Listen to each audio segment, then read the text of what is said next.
Un peu de déliré aujourd'hui.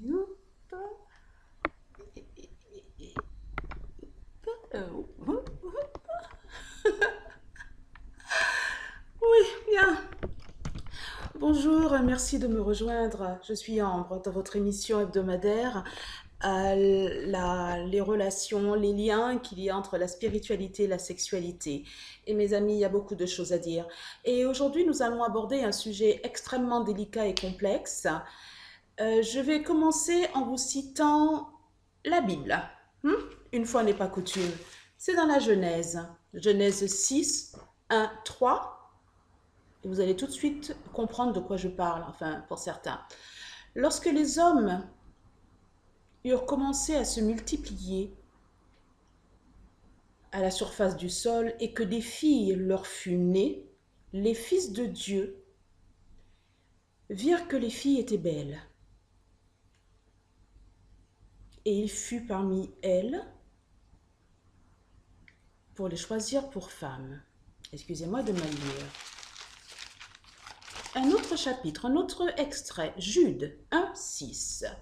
Les anges qui n'ont pas gardé leur rang, mais qui ont quitté leur propre demeure, il les a gardés dans des chaînes perpétuelles, au fond des ténèbres, en attendant le jugement.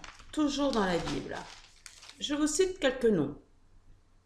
Appellation si vous voulez, mais des noms. Esprit du soleil, esprit de la nuit, esprit de la lune, esprit du jour, esprit du tonnerre, esprit du feu, esprit des eaux, esprit des étoiles, esprit de la terre, esprit de l'air. Et il y a aussi les esprits du sexe. Aujourd'hui, nous parlons des incubes et des succubes.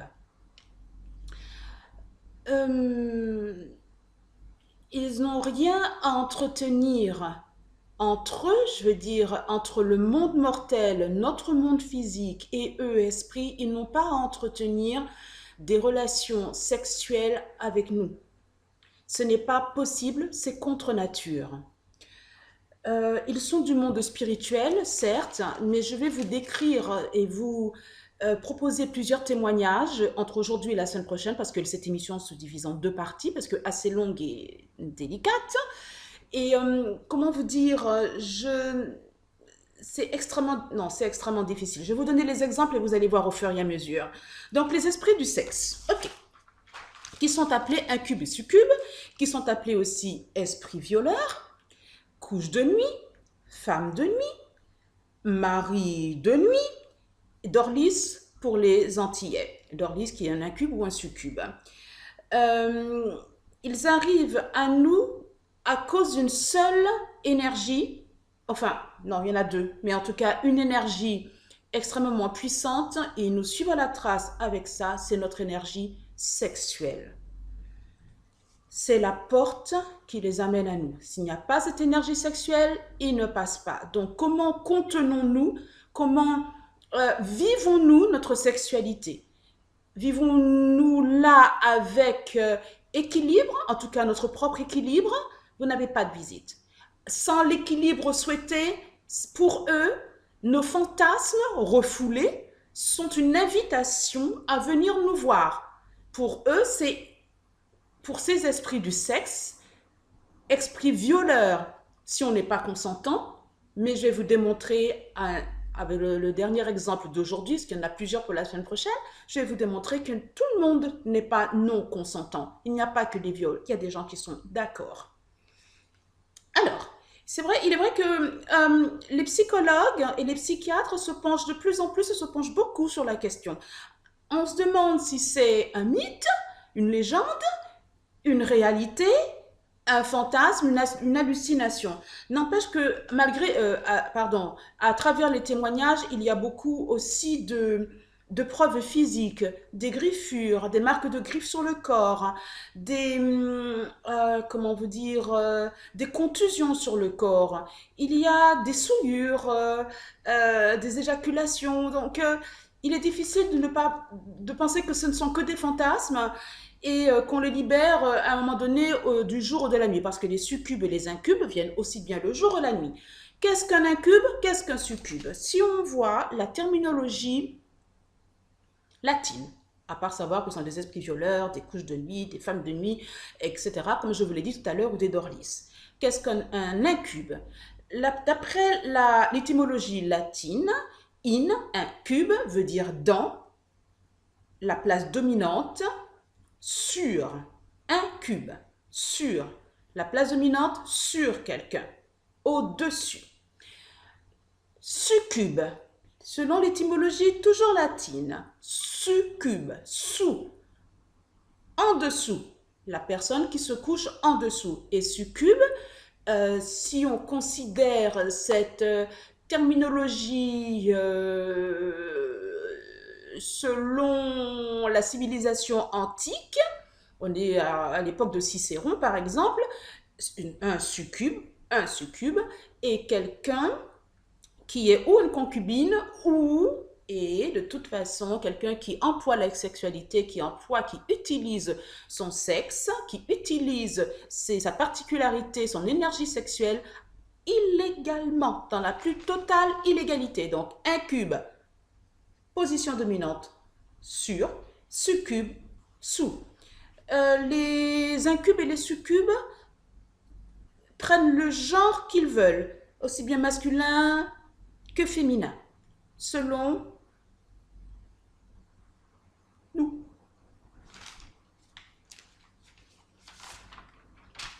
Je voudrais vous dire quand même une chose avant de vous donner les exemples. Les incubes et les succubes sont connus depuis la nuit des temps et sur la terre entière. Il n'y a pas un pays qui ne connaît pas les succubes ou les incubes. Il y a même des personnes qui font naître des enfants à la suite de relations sexuelles et ou amoureuses avec ces anges déchus, et déçus certainement, mais déchus. Ces femmes ont fait naître des enfants qui sont considérés comme des demi-dieux. Je vous donnerai quelques exemples tout à l'heure. Thor, Hercule, Achille, ce sont des demi-dieux. Qu'on s'entende bien, Thor, ce n'est pas seulement celui que vous voyez à la télévision dans Marvel, d'accord, dans The Avengers.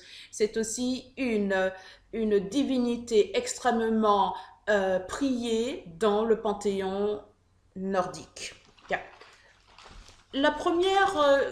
Premier exemple que je peux vous donner, c'est toujours des consultations. On ne m'a pas raconté, d'accord. Ce sont des consultations où j'ai vu la détresse, le désespoir et la terreur de ces personnes, pour certains, et d'autres, le bonheur. De quelle façon? Je vous livre déjà la détresse on va l'appeler Lydia. Alors si vous voyez que je change de prénom dans le récit, vous inquiétez pas, c'est que je veux pas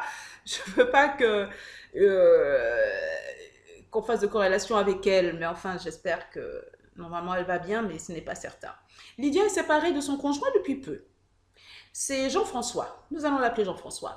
Jean-François m'appelle il y a quelques jours pour me dire que sa fille, ils ont une petite fille, leur fille l'a appelé parce qu'elle entend des voix dans la chambre de sa mère, qu'elle entend du bruit dans la maison et qu'elle sent des drôles d'odeurs. Elle ne dort pas, elle fait des cauchemars et quand elle ne dort pas, elle entend vraiment du bruit dans la chambre de sa mère.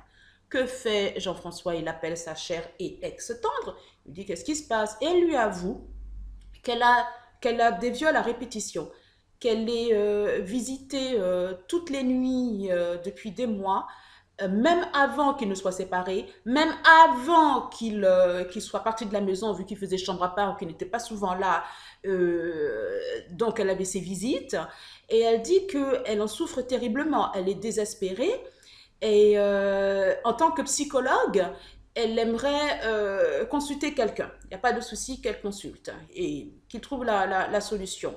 Le fait, c'est que madame est aussi dans la prière. Elle est très, très pratiquante. Donc, elle se tourne aussi vers Dieu.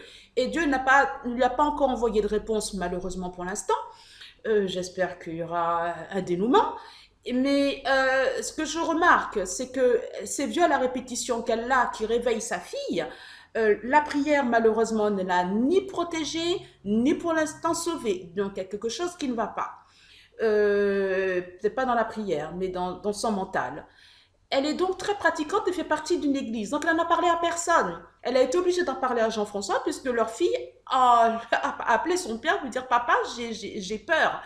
Et euh, je rassemble mes souvenirs. Pourtant, ça date d'une dizaine de jours, mais j'ai tellement de choses à vous dire que tout se mélange alors. Elle a peur et elle a honte face à la désapprobation des gens, la honte tout court, parce qu'elle sait très bien que c'est contre nature, que ce n'est pas normal et qu'elle se dit que c'est elle, évidemment, qui a le problème. Je dis évidemment entre guillemets. Elle ne comprend pas. Ou alors sa maison est hantée et c'est un cas de possession. Alors pas du tout. Ce n'est ni cas de possession ni hanté, bien que ça peut être des cas de possession, mais pour son cas, ça ne l'était pas.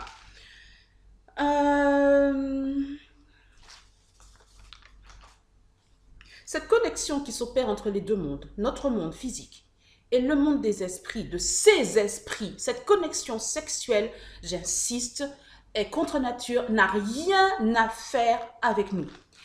Si on en croit ce que je vous ai cité dans Jude et dans la Genèse tout à l'heure, tiré de la Bible, quand même d'un livre sacré, je veux bien croire qu'il y ait plus de 600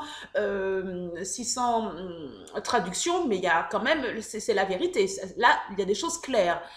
Ce sont des anges déchus, des anges qui étaient avec Dieu, qui n'ont pas obéi à Dieu, qui n'ont pas gardé leur rang d'ange et qui sont descendus à un plan inférieur pour s'accoupler avec des humaines qu'ils virent filles très belles et les choisir. Donc ils ont été bannis des cieux et Dieu les a envoyés pieds et mains liés dans les ténèbres jusqu'au jugement. Dans les ténèbres, c'est-à-dire avec Lucifer, on pourra dire ça comme ça, donc porteur de lumière, Lucifer, le fils préféré, l'ange préféré de Dieu, et c'est lui qui les a accueillis à bras ouverts, hein, j'imagine, mais ça ne les a pas empêchés du tout, évidemment, de continuer leur turpitude, je dirais, et leur viol et leur visite chez nous, les mortels, sur le plan physique, sur le plan terre, et donc, ils ont continué gaillardement et allègrement à avoir des relations sexuelles avec les femmes.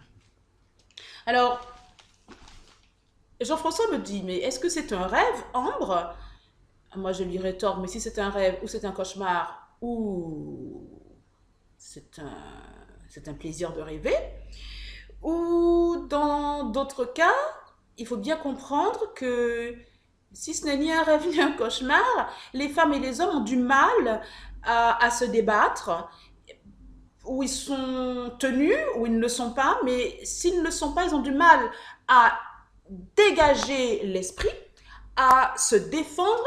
Pourquoi? Parce que le plaisir est tellement intense qu'ils n'y arrivent pas. Oui, paraît-il, c'est mieux. Un deuxième exemple, je suis avec Pierre. Alors Pierre, ça, lui, il y a quelques années, j'essaie de prendre des exemples épars dans le temps et dans la compréhension. Alors Pierre est quelqu'un qui est un Antillais, grand gaillard, il a la tête sur les épaules, il sait ce qu'il veut et surtout ce qu'il ne veut pas. Il est venu me voir parce qu'il cherchait du travail, mais en vérité, ce n'était pas vraiment le sujet d'actualité de ce moment. En fait, le monsieur est terrifié parce qu'il a des relations sexuelles avec un incube, c'est-à-dire des relations sexuelles homosexuelles. Puisqu'un incube, c'est pour celui qui est dessus, positionné, c'est pour les mâles, je dirais. J'aime pas ce mot, mais pour les mâles. Comme pour, il y a quelques instants, je vous ai raconté pour la Miss Lydia. C'était un incube. Alors, lui, c'est un incube. Il a des relations sexuelles avec un incube. Il est terrifié, il a peur, et je commence moi-même à me demander s'il va bien, parce qu'en pleine consultation, il se met à hurler que l'incube est là et qu'il l'attend. Moi, je regarde autour de moi, et Dieu sait que je me dis, et j'ai la preuve que j'ai le don du sixième sens, je ne vois personne. Je lui ai demandé s'il avait consulté un médecin, un psychiatre, quelqu'un m'a dit, il a vu tout le monde, même des chamans, il voit quelqu'un et quelqu'un est là, qui le regarde et qui attend que Ambre ne soit plus dans les parages afin de pouvoir exercer sa pression sexuelle. En fait, quelque temps après, je l'ai appelé parce que je sentais des choses quand même, comme je lui ai dit, je suis sûre d'une chose, il m'a dit que c'est pas vrai. Et je l'ai appelé quelque temps après parce que je ne croyais pas sa réponse. Et il m'a avoué qu'il avait des pulsions sexuelles homosexuelles. Il m'a avoué qu'il gardait pour lui, mais qu'il n'en pouvait plus. Et du coup, c'est comme s'il avait matérialisé son fantasme d'avoir un incube qui avait des relations avec lui, et il me disait que de la terreur, il est venu à la peur, et de la peur maintenant, écoutez, il est content. Il a accepté. Il ne veut plus que cet esprit s'en aille. Oui.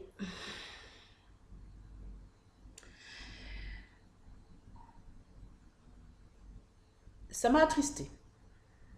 Mais en même temps, ça m'a attristé pour une seule chose, c'est que c'est un esprit avec qui il fait ça. Ça m'a attristé que pour ça. Parce que sinon, ça m'a attristé parce il n'assure pas en fait. Il y a plein d'hommes charmants à la limite. Je ne sais pas pourquoi se faire violence comme ça et accepter un esprit. C'est étrange. Mais c'est comme ça.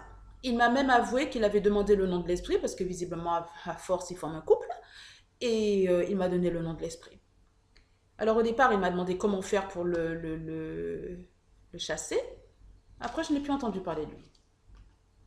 Il faut bien voir une chose, il faut bien comprendre qu'avec le christianisme, euh, les choses, les relations, les dialogues euh, entre les hommes et ces femmes ou ces hommes qui étaient violés par des incubes et des succubes, le christianisme a jeté un voile très sombre et très violent sur ce phénomène.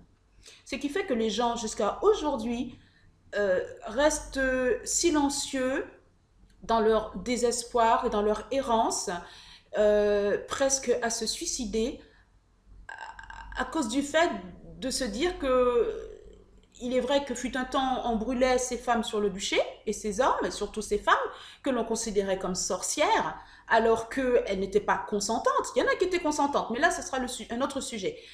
Mais ces femmes qui n'étaient pas consentantes, pour eux, c'était évidemment des suppôts de Satan. Et même si il y a eu viol, le viol n'était même pas une circonstance atténuante, croyez-moi. L'exemple de Lisa. Elle s'appelle Lisa, je répète si je me trompe, parce que c'est pas Lisa. Alors Lisa était mariée. Elle est veuve depuis plusieurs années.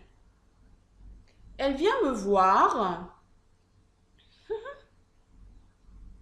Je ne sais même plus pourquoi elle venait me voir. Parce que ce que j'ai retenu dans l'histoire, c'est que tous les matins, avant de se lever pour aller prendre sa douche et aller au travail, même après le lever dans la journée, quand elle est allongée, qu'elle se sent bien, qu'elle se sent dans une totale décontraction, son mari, qui est décédé, vient la voir pour avoir des relations sexuelles avec elle.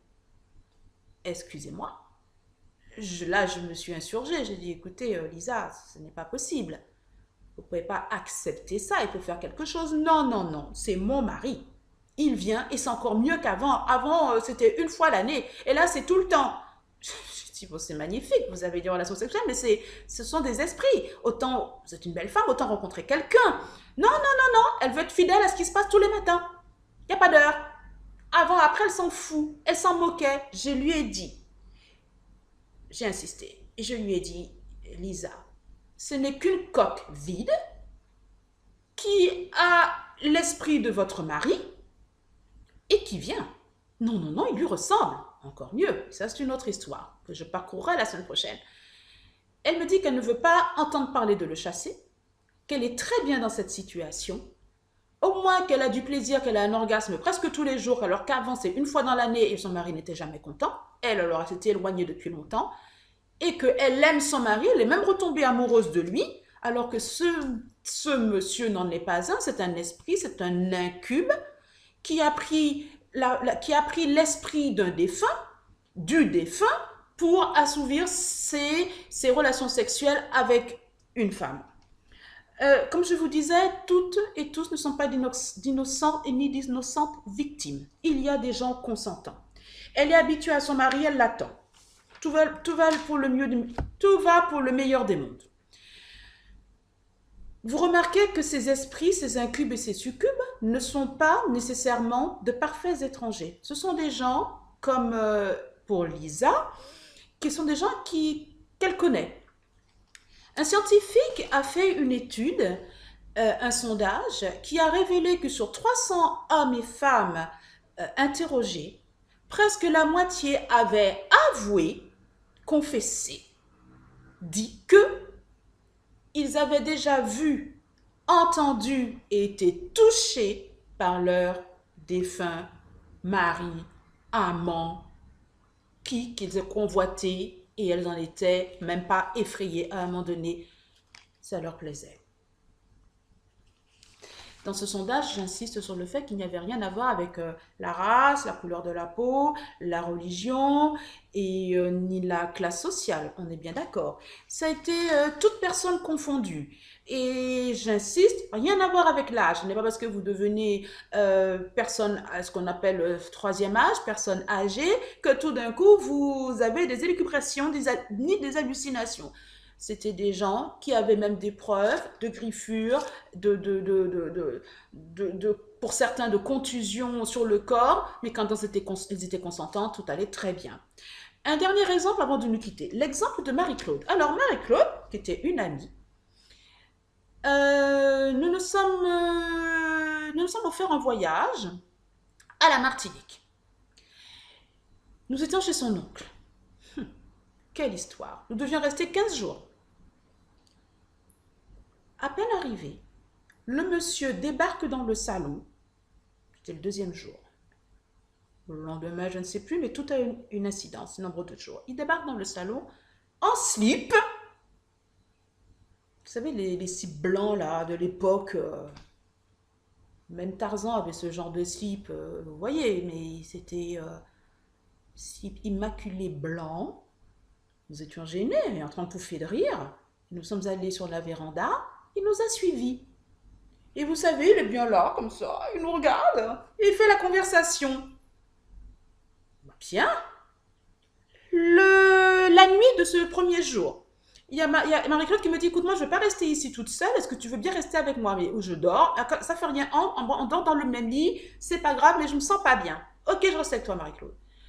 Et j'entends, je me suis réveillée, quelqu'un m'a réveillée. En pleine nuit, la porte qui s'ouvre et ce monsieur qui rentre, tout nu, et qui nous regarde. Il n'a rien fait, d'accord? Ni pour lui-même, ni pour nous. J'étais aux aguets. Et il restait quoi? 10 minutes. Et moi, j'avais même peur. Je regardais, mes yeux entrouverts et je l'ai laissé partir. Je l'ai vu partir. Le lendemain, j'en parle à la dame de maison, à son époux. Je dis, excusez-moi, mais ça ne peut pas être possible. Il vient la nuit. Oui, on va inventer son nom. Dylan, hein, c'était pas la génération Dylan. Hein, Robert, voilà, il va mieux. Robert, comment ça se fait? Tu étais dans les chambres des filles, ce n'est pas normal, etc. Non, non, non, il a menti. La sieste de la journée, le monsieur revient en slip. Son épouse n'est pas là. Alors là, je vous assure, j'ai fait un scandale. Il est parti, il nous a enfermés dans la maison. Impossible de sortir, il a verrouillé les portes extérieures, les volets. Nous étions là, dans le noir, à attendre que la famille revienne. On nous a pris notre décision. Marie-Claude qui appelle un ami. Nous allons dans sa maison, là-haut, dans les hauteurs de Fort-de-France. Quand je suis arrivée dans la maison, mes amis, je me suis dit, je ne pourrais jamais rester dans cette maison. Il y avait déjà des gens qui n'arrêtaient pas de prier très fort dans la maison, mais toute la journée. Et ensuite, il y avait des crucifix partout, des symboles et des idoles, des statues, pardon, de toutes parts par terre, sur le buffet, dans les chambres, partout. J'ai dit, mais attends, et puis ça braillait le jeu, oh salut Marie. J'ai dit, mais attends, ils sont en train de faire quoi, Marie-Claude? On est, j'ai peur, je vais pas rester ici, mais on ne savait pas où aller, donc qu'on le veuille ou pas, il fallait bien dormir quelque part. On n'a même pas pensé à ce moment-là à l'hôtel. Donc nous venions de faire 4 jours infernaux chez ce monsieur. Nous sommes maintenant chez cette dame et son mari. D'accord? Là, une chose très précise que je dois préciser, que je dois vous donner, pardon. Son oncle, que j'ai appelé Robert, n'a pas arrêté d'appeler Marie-Claude pour demander où on était. Vu qu'on est de la même famille, il faut qu'il sache où on est. Alors, j'ai dit, Marie-Claude, surtout ne dis pas l'adresse. Marie-Claude qui donne l'adresse. Vous allez comprendre maintenant pourquoi l'erreur. La première nuit, nous avons dormi par terre sur une espèce de matelas, de paillasse, enfin, matelas. Mais pour aller dans notre chambre, il fallait passer par 3 pièces d'abord. Nous étions à l'avant-dernière pièce avant la pièce qui donnait sur l'extérieur, sur une autre pièce. Donc, c'est des pièces qui allaient en enfilade. Et nous étions là, allongés par terre. Je ne me sens pas, je ne me sens pas, je ne me sens pas bien, je n'arrive pas à dormir. Enfin, j'arrive à m'assoupir. Mes amis, même s'il fait chaud, moi j'ai le drap jusque là. Et Marie-Claude à côté de moi, visiblement non, mais en tout cas nous dormions. Nous sommes supposés dormir. En tout cas Marie-Claude dort. Tout d'un coup, je sens mon drap qui descend. Tout doucement, qui se soulève. Je reprends le drap. Et une seconde fois, et qui descend de plus en plus bas. Là, j'ai été alertée. J'ai repris le drap et je sens ça tire. Je me suis levée, j'ai ouvert la lumière et je n'ai pas dormi. Je raconte cet incident à Marie-Claude le lendemain qui me dit, écoute, oh, tu délires complètement, elles sont dans la prière, tout va bien, ce sont des gens en qui j'ai une totale confiance, ce n'est pas possible. Très bien, je dis, écoute, il y a ce qu'on appelle en créole un dorlis, donc un incube dans cette maison qui te cherche ou qui me cherche. Ok? Et je ne pense pas avoir des fantasmes refoulés. D'accord? Donc il y a un problème. Quelque chose ne va pas. Le lendemain, rebelote. Je me suis dit, je ne supporte pas. Le 3e soir, je suis sortie, je ne suis pas restée dans la maison. Je suis allée écouter de la musique, un concert avec un ami de la famille de Marie-Claude. Nous nous sommes bien amusés, on a bien ri, nous avons rencontré du monde, la soirée se passe très bien. Je rentre, il est 5h du matin en me disant génial, 5h du matin, on n'entendra plus parler de cette espèce de monsieur d'incube qui me cherche, qui cherche Marie-Claude. J'entre dans la chambre à tâtons et je vois Marie-Claude. Je vais partir. Il a essayé. Je fais, oh, tu me crois maintenant? Il est 5h du matin, on fait nos valises, on attend en bas que notre hôtesse vienne. On appelle quelqu'un, parce que je sais que tu as un ami de ton père qui peut nous recevoir et on s'en va. 4 jours, ça fait 8 jours sur 15 jours. La dernière semaine, on était chez cet ami au bord de la mer. Oui, dans le sud de la Martinique. Ces personnes qui se changent en incubes, ce sont des êtres humains qui savent parfaitement manipuler l'occultisme et surtout qui savent parfaitement manipuler les voyages astrales et qui se baladent en voyage astral pour aller ou guérir les gens ou je ne sais quoi, mais ça, ce n'était pas du tout clair et comme on dit, ce n'était pas catholique. Comment vous dire?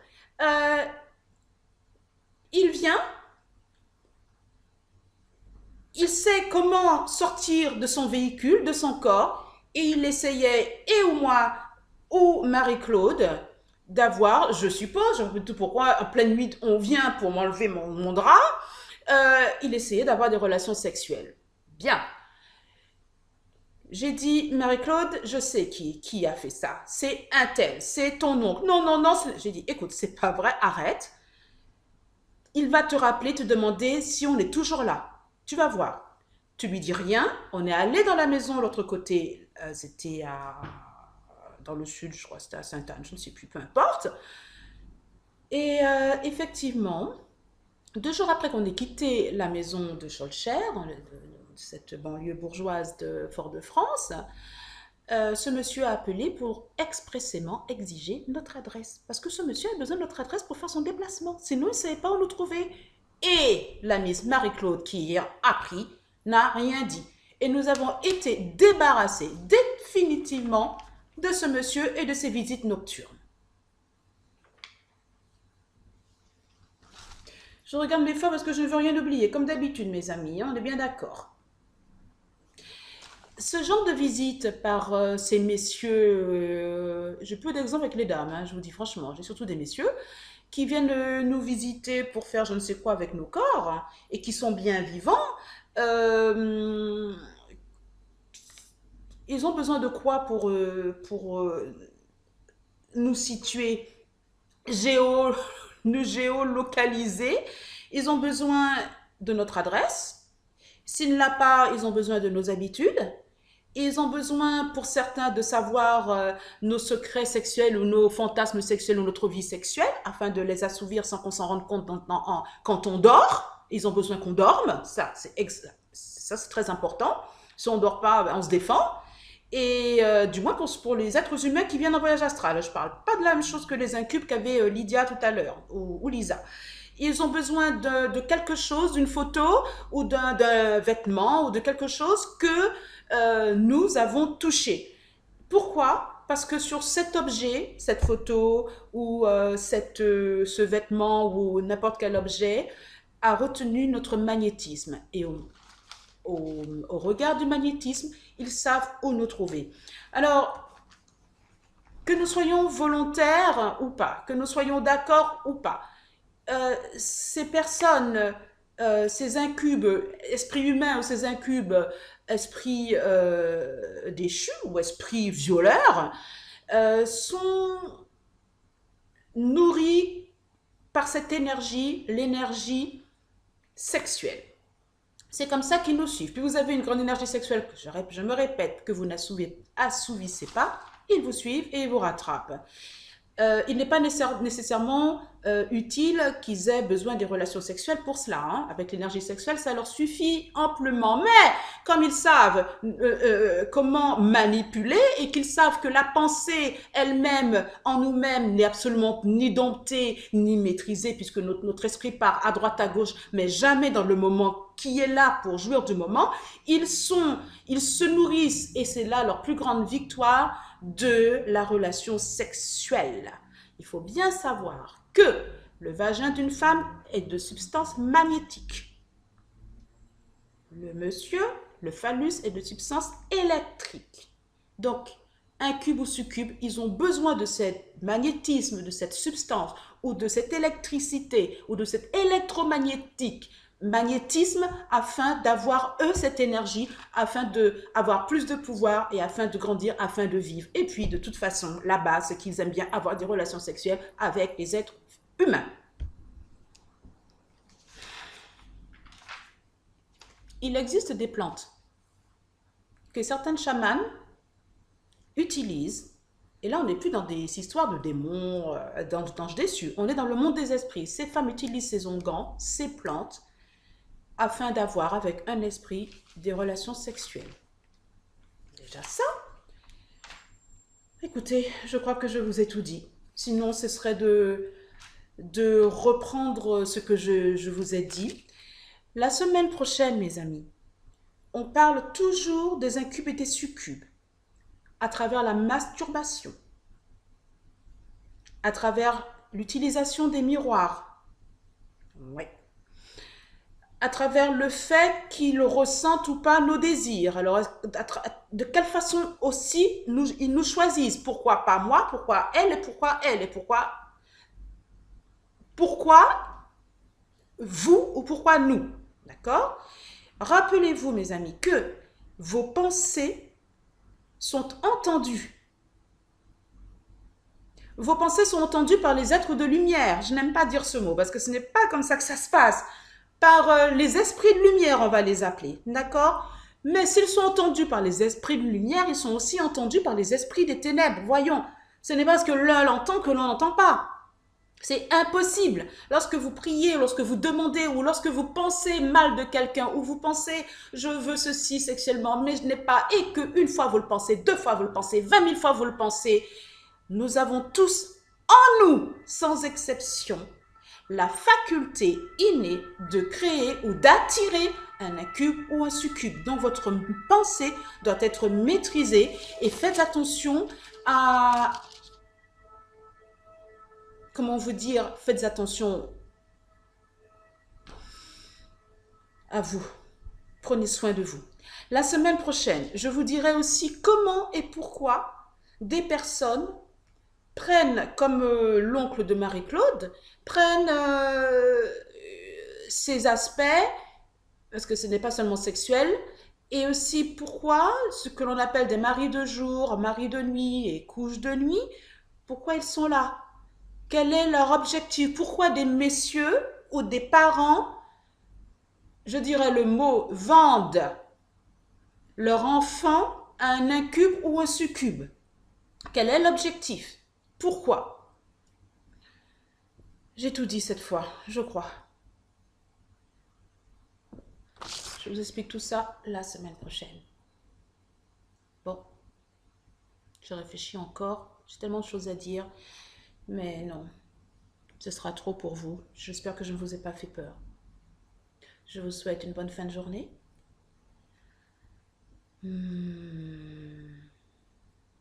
Vous êtes là pour avoir des renseignements, on est d'accord? Pas pour être effrayé.